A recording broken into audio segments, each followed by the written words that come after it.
What's up guys, Malcolm Moore here, and today I'm going to show you how to use a T-bar. Alright, let's get into it.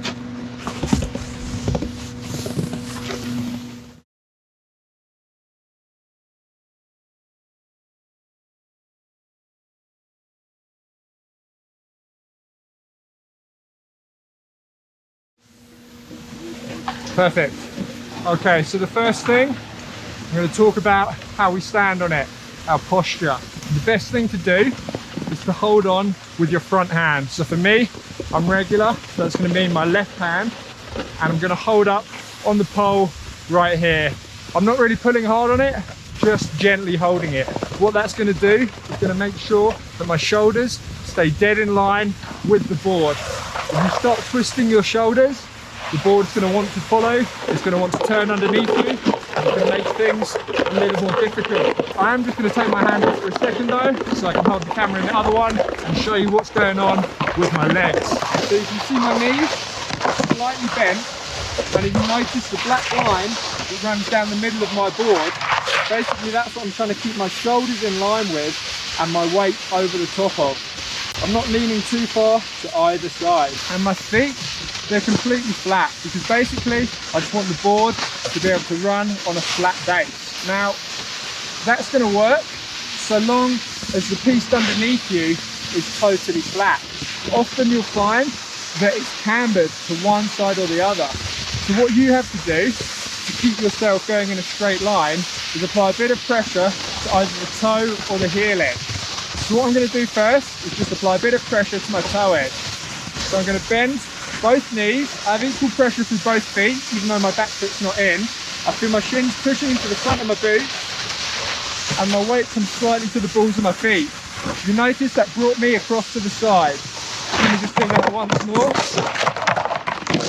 Bend the knees, apply a bit of pressure through the shins, feel myself on the balls of my feet, and you can see the back of my board, my heel edge is lifted up, and it's pulling me across that way. As I stand up and relax, over here.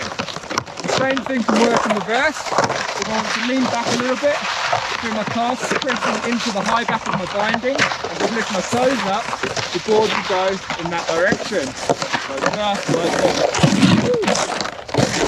as you can see, it's also very icy. I'm up on the Bislett Glacier. It's pretty much the end of the summer season, which means I'm riding almost on the bare glacier. So the adjustments you need to make if you do have icy conditions like this, if you're trying to put the board on a bit of an edge, so let me show you the heel edge again, and then the toe edge.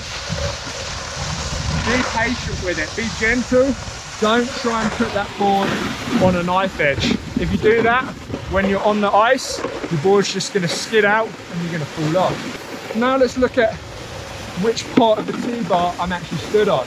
So it's called a T-bar because it's like an upside down T. And basically, you want this pole, this yellow bit, to be in front of you.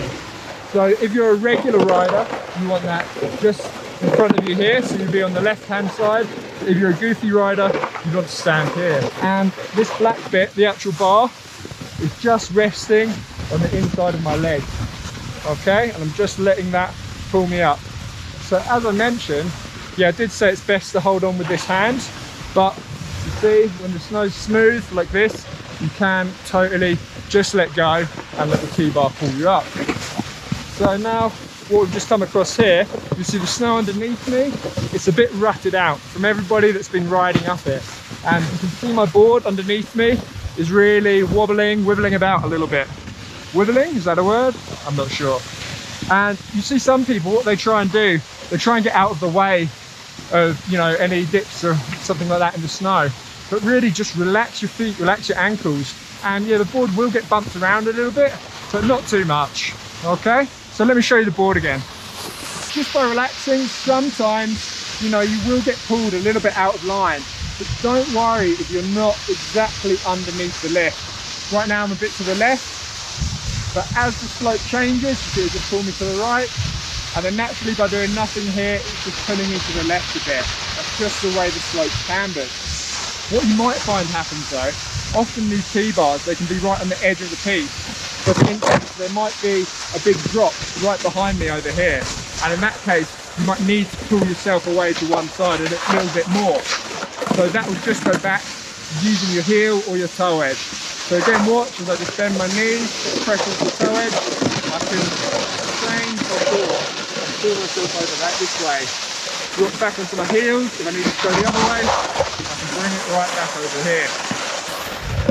So really, it's quite simple. I'll go through the key points quickly again.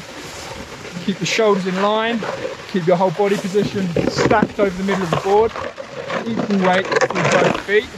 Keep your head looking where you're going, not like I am now, just so you can spot any icy patches, any dips in the snow. For beginners, I definitely recommend starting holding on with your front arm here. It's going to keep your shoulders perfectly in line. And then yeah, just try and relax. Don't tense up, don't start bending over like this. You can see I'm quite tall, it's just a very slight bend in my knees. So now we're near the top. All you're going to do, once I get over and onto the flat section, just push it away and just ride out. So I'll just explain what it's good to be able to do before you actually get on the T-bar. Because you can see there, I rode out, but then I actually used my toe edge to come to a stop. So find yourself a flat area like we have here, and just make sure you can practice riding one-footed. Do some skating, because that's how we're going to ride T-bars. And you know, when you ride chairlifts as well, it's how you're going to get on and get off chairlifts. So it's really good to be able to do. So just keep your front foot flat. I prefer my back foot behind the board. However, some people, if they're a bit more mobile in the hips, like it like this. But for me, I'd like to just skate like this. Give yourself a few pushes and just try standing on the board. Get that board flat base and just sliding on the snow. So when you get comfortable doing this, you can find a bit of a slope and you can practice doing it down the slope, and then you can actually start stopping using a bit of a side slip. So I'll just show you quickly stopping with the heel edge.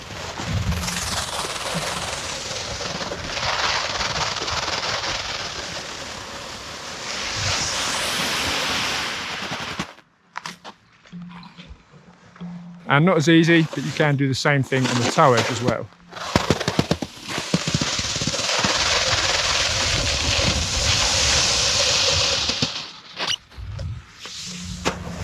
So what I'm using there, I'm essentially trying to twist my front foot.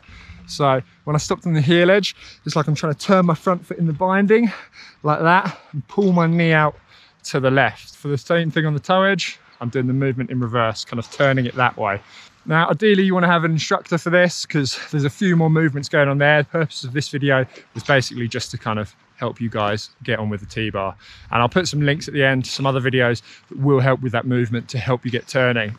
And my final point to mention is just basically going to be, you know, when you go on a T-bar, make sure it's going to take you up a slope that you're comfortable riding, okay? There are T-bars in certain places that might take you up to steep red or black slopes. You know, make sure you know where you're going so you don't get up the top and then you're like, no. Yeah, you get my point. Okay, so cheers for watching, guys. I hope that helped. As always, please hit that like button, that subscribe button over there, and check out these other videos up there. They're going to help you out with your snowboarding. And if you've got any tips for videos you'd like to see me make, just let me know in the comments down below.